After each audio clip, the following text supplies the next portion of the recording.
की बात छे मंत्री जी? राजा साहब बदौला कहाँ का?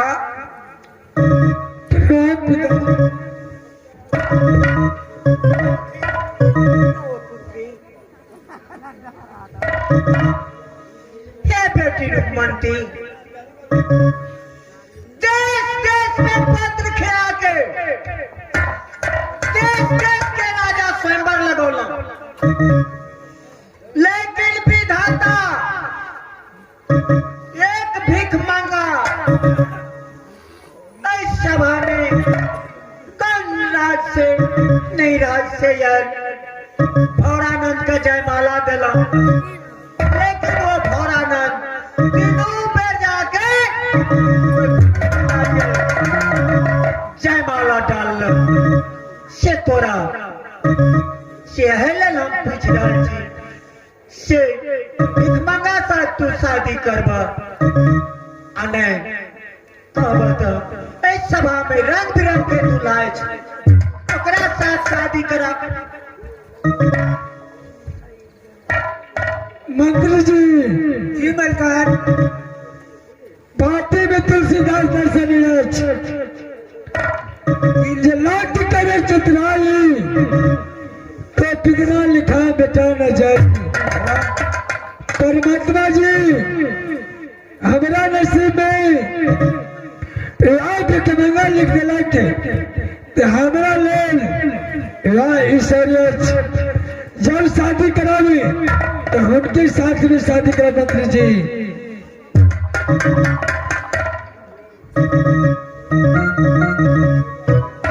सुनलिए मालिक की कहलक मलकार?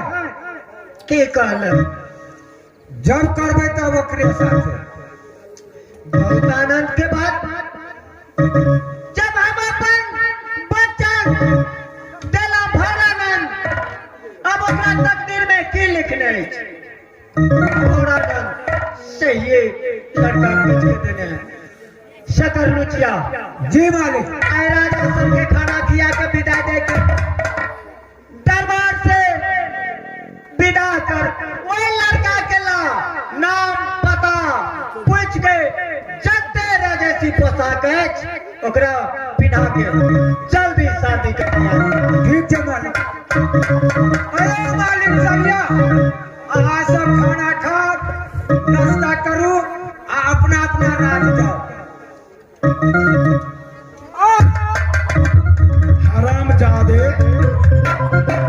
जब तूने बोला था जो हम पैसे लेकर के जुलूम को आपके साथ में शादी करूंगा, नाश्ता करो, जयमाला डालूंगा, लेकिन तुमने धोखा दिया है, समझ गया। लेकिन सुन, राजा मधुकर ऐसा नहीं है।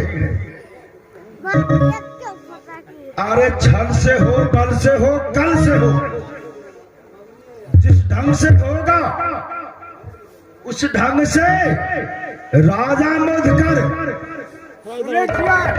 मधुपुर शहर ले जाएगा।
सात पटरानी है मधुपुर में, लेकिन मैंने सती मंत्री का जो सूरत देखा है तो मेरे दिल में घर गया है।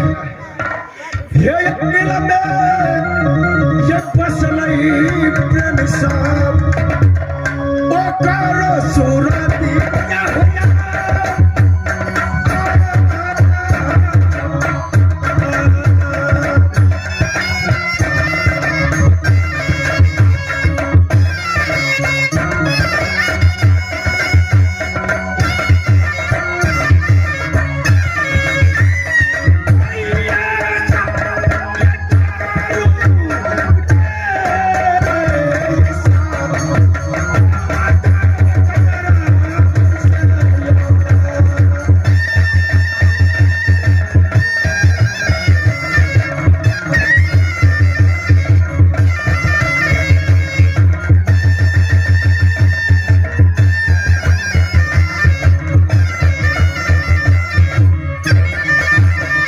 सजना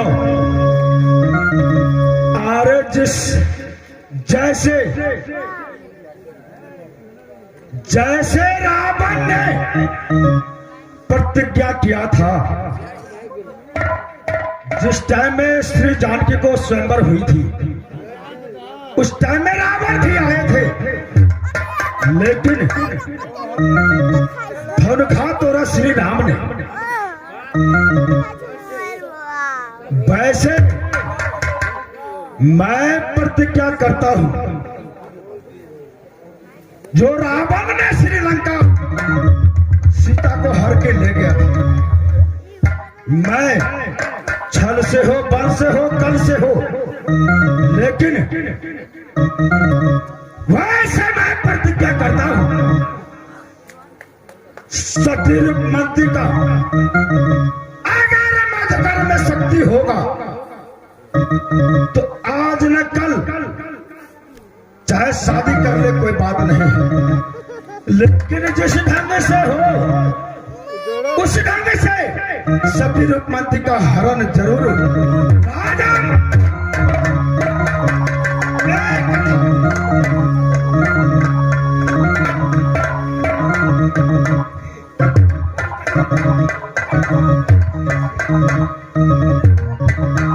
इसलिए मैं प्रतिज्ञा करके जा रहा हूं,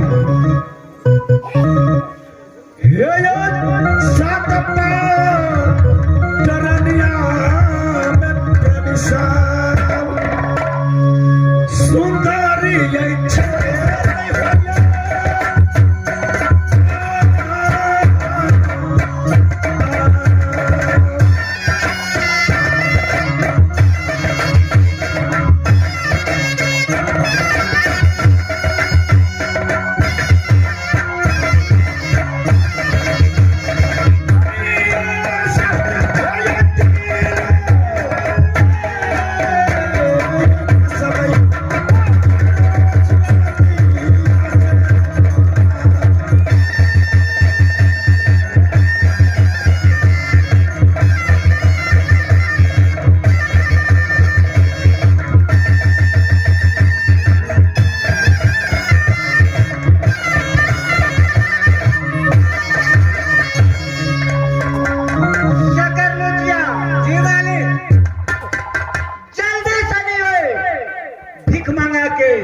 ला बढ़िया से स्नान करा।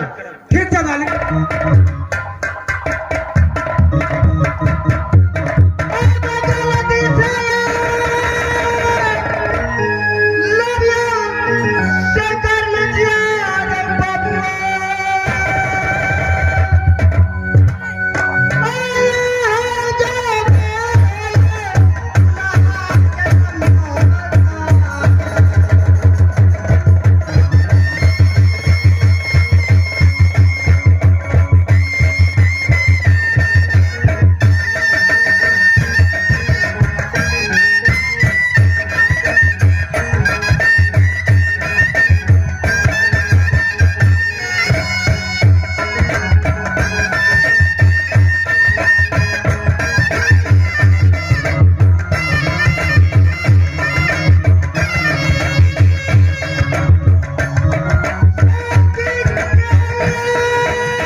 लेकिन विधाता बेटी रुक्मणी के भविष्य में ऐ लड़का से नाम ठेकान पूछब तबे कौन खानदान के कौन राज के ये भीख मंगाए।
राजा ने बहुत बड़ा मान करके मधुकर सिंह को मधुपुर के भेजा है, लेकिन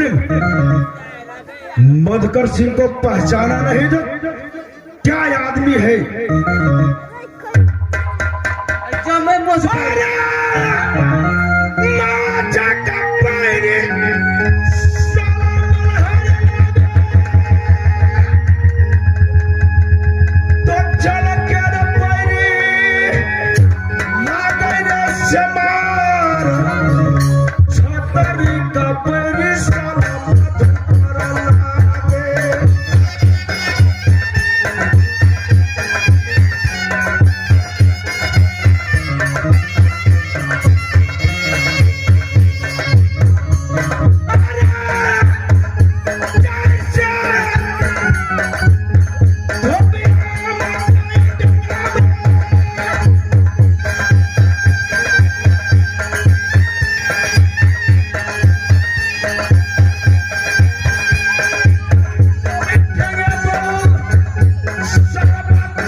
न पलटनिया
सती रूपमती का सूरत देखा। 7 पटरानी है मधुपर में, लेकिन उसके आगे सब जियो है। मेरा दिल में भरोसा पलटनिया मधुपुर के हुई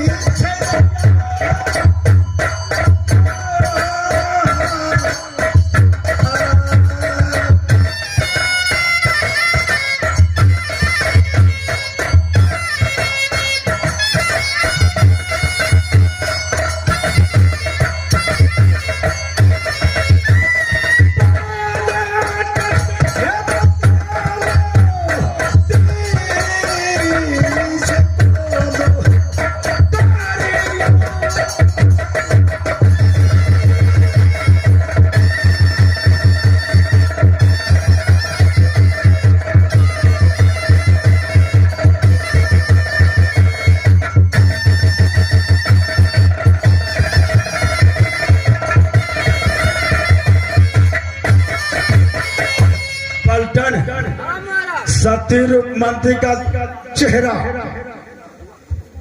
मेरे दिल में बैठ गया है। अगर सती रूपमती आ जाएगी, अगर वो कह देगी जो 7 रानियों की गोली मार दो, तो पलटन एक गोली में मैं 7 को खत्म कर दूंगा। अरे सूरत मैं भूल गई पलटनिया सती रूपा